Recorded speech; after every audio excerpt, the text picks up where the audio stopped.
Students, آج کا جو ہمارا ٹاپک ہے وہ ہے فزیولوجیکل کازز آف ایگریشن، کہ اس میں جو ہے وہ ایگریشن کی کیا کیا وجوہات ہو سکتی ہیں یا وائلنس کی. سب سے پہلے اس میں ہے فزیولوجیکل کازز، یعنی کہ آپ کی باڈی بلٹ اپ یا جینیٹک میک اپ کس قسم کا ہے. اس میں سب سے پہلے آپ کی ہیریڈیٹی آتی ہے کہ جس طرح کے پیرنٹس ہوتے ہیں پھر اسی طرح کے بچے بھی ہوتے ہیں، ان پہ بھی ان کا افیکٹ آتا ہے، جینز میں وہ چیز ٹرانسفر ہو جاتی ہے.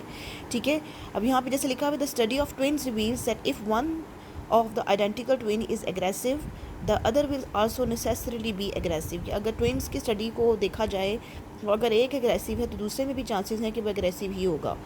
That is on the other hand this is not the case with non identical twins. Naan identical twins میں ایسا نہیں ہوگا کیونکہ وہ سملر نہیں ہوتے، ان کا سملر جو ہے نا، آئیڈینٹیکل تو ایک جیسے ہوں گے نا، تو نان آئیڈینٹیکل ایک جیسے نہیں ہوتے. ٹھیک ہے، تو جو آئیڈینٹیکل ٹوئنس ہیں ان میں اگر ایک میں اگریشن ہے تو دوسرے میں بھی چانسز ہوتے ہیں کہ اس میں ہوگی.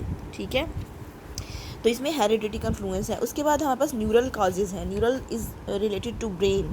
ٹھیک ہے، اب یہاں پہ لکھا ہوا ہے نروس سسٹم جو ہیومنز اور اینیملز کا ہے، اس کی اسٹڈی نے یہ پروف کیا، انڈیکیٹ کیا کہ specific brain cells are stimulated, کہ اگر ہم کچھ خاص برین سیلز کو اسٹیمولیٹ کریں تو ایک عام پیسفل انسان بھی جو ہے وہ اگریسو بیہیویئر شو کرے گا. ٹھیک ہے، اس پر انہوں نے بہت سے ایکسپیریمنٹ بھی کیے تھے، لیکن اس کاز کو مینشن کرنے کا مقصد یہ ہے کہ ہمارے برین کے یا ہمارے نروس سسٹم کا بھی رول ہوتا ہے ایگریشن میں. کچھ لوگ اوور ایکٹیو ہوتے ہیں، کچھ لوگ انڈر ایکٹیو ہوتے ہیں. ٹھیک ہے، تو یہ ہے. اس کے بعد ہے بایو کیمیکل کازز، کہ کون سے جو آپ کے ہارمونز ہیں یا کیمیکلز ہیں وہ باڈی میں زیادہ ہوں تو آپ ایگریشن شو کریں گے. سب سے پہلے لکھا ہوا ہے کہ ہارمونل امبیلنس. ٹھیک ہے، جن لوگوں کے بیلنس میں ہارمون نہیں رہتے وہ لوگ جو ہیں وہ زیادہ ایگریشن یا وائلنس شو کرتے ہیں. ٹھیک ہے، dogs believe that the people who displayed blatant violence and aggression, کہ جو لوگ کھلے عام جو ہیں وہ ایگریشن اور وائلنس کو شو کرتے ہیں ان میں کس چیز کا لیول زیادہ ہوتا ہے؟ ٹیسٹوسٹیرون کا. ٹیسٹوسٹیرون جو یہ میل سیکس ہارمون ہے اور اس میں جو ہے اس کا ایگریشن میں بھی رول ہے. ٹھیک ہے، اب یہاں پہ یہ مینشن کیا ہوا ہے کہ اگر وہ میڈیسن دی جائے جو کہ ٹیسٹوسٹیرون کو کم کی جاتی ہے، کہ لیول کو کم کرتی ہے، سو اس سے ایگریسو ٹینڈنسی جو ہے وہ لوگوں کی کم ہو گئی تھی. ٹھیک ہے، تو اس اسٹڈی نے یہ پروف کیا کہ ٹیسٹوسٹیرون کا لیول اگر زیادہ ہوگا تو ایگریشن زیادہ ہوگی.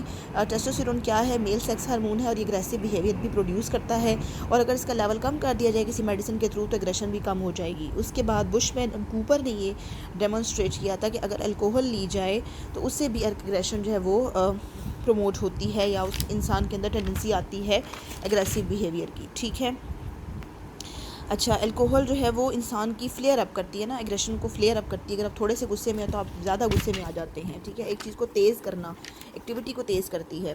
اس کے بعد سائیکولوجیکل کازز آتی ہیں کہ نفسیاتی طور پہ کون سی ریزنز ہو سکتی ہیں کہ ایک انسان جو ہے وہ ایگریشن یا وائلنس کی طرف جاتا ہے.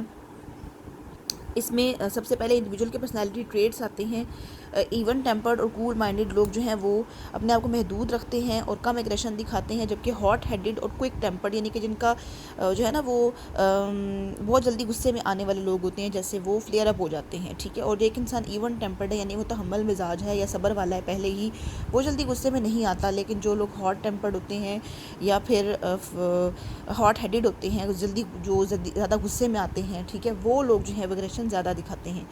اچھا، the people who want to dominate their life partner also show violence, جو لوگ دوسروں پہ قبضہ جمانا چاہتے ہیں اپنے لائف پارٹنر پہ یا کسی پہ بھی، وہ بھی بہت زیادہ ایگریشن وائلنس شو کرتے ہیں.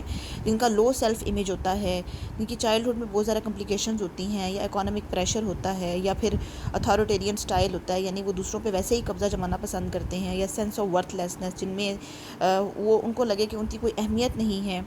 ٹھیک ہے، یا وہ عورتوں سے نفرت کرتے ہوں. ٹھیک ہے، یہ سب چیزیں جو ہیں وہ سائیکولوجیکلی بھی انسان کو اس طرف لے کے جاتی ہیں. ایک تو آپ کی پرسنالٹی کہ آپ ایون ٹیمپرڈ ہیں یا ہاٹ ہیڈڈ ہیں، اور دوسرا یہ ایسے سرکمسٹانسز جو کہ آپ کو اس طرف لے جاتے ہیں. ٹھیک ہے، یہ سرکمسٹانسز لکھے ہوئے ہیں اور وہ پرسنالٹی کا لکھا ہوا ہے.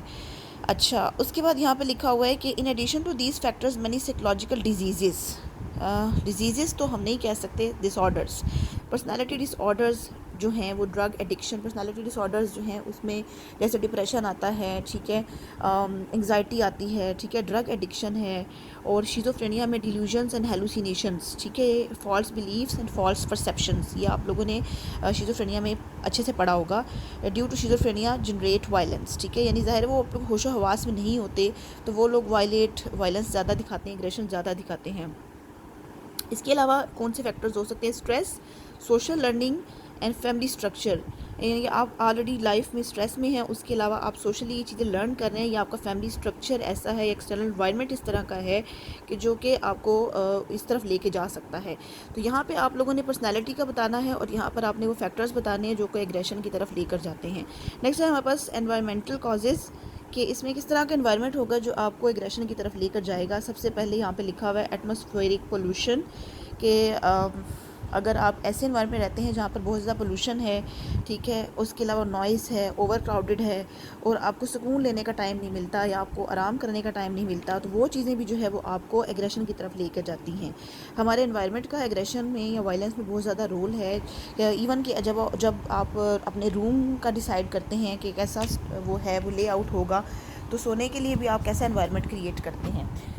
تو جہاں پہ شور ہوگا، ظاہر ہے ایک دم سے تیز لائٹننگ ہوگی، وہاں پر تو آپ نہیں سو سکیں گے، ٹھیک ہے. تو اسی طرح غصے کا بھی یہی ہے کہ جو اس طرح کا آپ کا انوائرمنٹ ملتا ہے اس میں ہسل بسل ہے ہر وقت، اگر شور شرابہ ہے تو پھر آپ زیادہ اگریسولی بیہیو کرتے ہیں. سوشو اکانومک کازز کیا ہوتی ہیں کہ ایک انسان کے اوپر فائنینشیل پریشر ہے، یا وہ اکانومیکلی ڈپرائیو ہے، ٹھیک ہے، کچھ ارن نہیں کرتا، ان امپلائڈ ہے، جاب نہیں ملتی، ان ایجوکیٹڈ ہے، کچھ بھی ہے، ان ایجوکیٹڈ ہونے کی وجہ سے وہ جاب بھی نہیں ملتی، ٹھیک ہے، وہ اپنی ضروریات کو پورا نہیں کر سکتا، ٹھیک ہے، پھر وہ ایگریشن کی طرف چلا جاتا ہے، ٹھیک ہے. اس کے علاوہ پریجوڈس، یعنی کہ آپ کو جو ہے وہ لوگ آپ سے تفریق کرتے ہیں، ٹھیک ہے، آپ کے ساتھ انجسٹس کرتے ہیں، آپ کو انہوں نے گروپ تصور کر لیا اور آپ کے ساتھ وہ ڈفرینٹلی بیہیو کرتے ہیں. اکانومک ڈسپیرٹی، یعنی کہ بہت زیادہ ڈفرینس ہے دونوں، بہت زیادہ اکانومک جو ہے وہ ڈسٹینس ہے. سوشل انیکوالٹی، یعنی کہ برابری جو ہے وہ آپ کو اس برابر ٹریٹ نہیں کیا جاتا. اس کے بعد ڈسٹریسنگ کنڈیشنز، کوئی بھی ہو سکتی ہیں ڈسٹریسنگ کنڈیشنز، اور intrigues, these are all factors that breed aggression, ٹھیک ہے. یعنی کہ اس میں مین تو جو چیز ہے وہ ہوگی آپ کو ایجوکیشن سے محروم رکھا جائے یا آپ کو جاب سے محروم رکھا جائے، ٹھیک ہے. تو اس سے آپ کا حق چھین لیا جائے، ٹھیک ہے. اس کے بعد ماس میڈیا کا کیا رول ہوگا کہ وہ جو آپ T V, film, music, video games میں دیکھتے ہیں پھر اسی کو آپ ریپیٹ کرتے ہیں. خاص طور پہ چھوٹے جو بچے ہوتے ہیں ان میں وہ جو ایگریشن جو ہے وہ میس میڈیا کے تھرو پریویل کرتی ہے. نیکسٹ یہاں لکھا ہوا ہے the content of video games is often fraught with violence, کہ جو گیمز لگی ہوئی ہوتی ہیں ان کا جو کنٹینٹ ہوتا ہے وہ بھی وائلنس والا ہوتا ہے. اور دیکھیں تو زیادہ تر جیسے پب جی والی گیم ہے، اس طرح کی گیمز تو جو وہ موبائل میں ہوتی ہیں وہ چیزیں اس طرف لے کر جاتی ہیں، بچوں کو اگنائٹ کرتی ہیں اور ان کے اندر یہ چیزیں زیادہ کریٹ کرتی ہیں. Experts maintain that violence shown in these games dispose children to indulge in in ethical acts. For children play these videos games with rapid attention, ان کو یہ چیزیں جو ہے وہ زیادہ اچھی لگتی ہیں، وہ ان کو زیادہ اٹینشن سے کھیلتے بھی ہیں. اچھا، English, Urdu and Punjabi films, cartoon films also show a lot of violence and aggression. کہ صرف جو ہے نا یہ نہیں ہے کہ صرف ڈراماز یا فلمس میں یہ چیز دکھائی جاتی ہے، کہ کارٹونس کے تھرو اور گیمز کے تھرو بھی پروموٹ کی جاتی ہے. جب وہ چیزیں دیکھتے ہیں ہم سوچتے ہیں کہ بس آپ نے اس کے ہاتھ میں موبائل دے دیا، بس اب بچہ کھیلتا رہے، لیکن اس کے کانٹینٹ کو آپ مانیٹر نہیں کریں گے تو وہ چیز جو ہے وہ پریویل کرے گی. Having watched violence picturized as acceptable and even appreciable, they imitate in real life. ٹھیک ہے، وہ اگر آپ دیکھتے ہیں چیز کو بار بار دکھایا جا رہا ہے ٹی وی پر، بہت زیادہ اس کی تعریف ہو رہی ہے اور یہ چیز ایکٹ کو بڑا مانا جا رہا ہے، تو بچے اس چیز کو خوشی سے امیٹیٹ کرتے ہیں، اسی سے کاپی کرتے ہیں.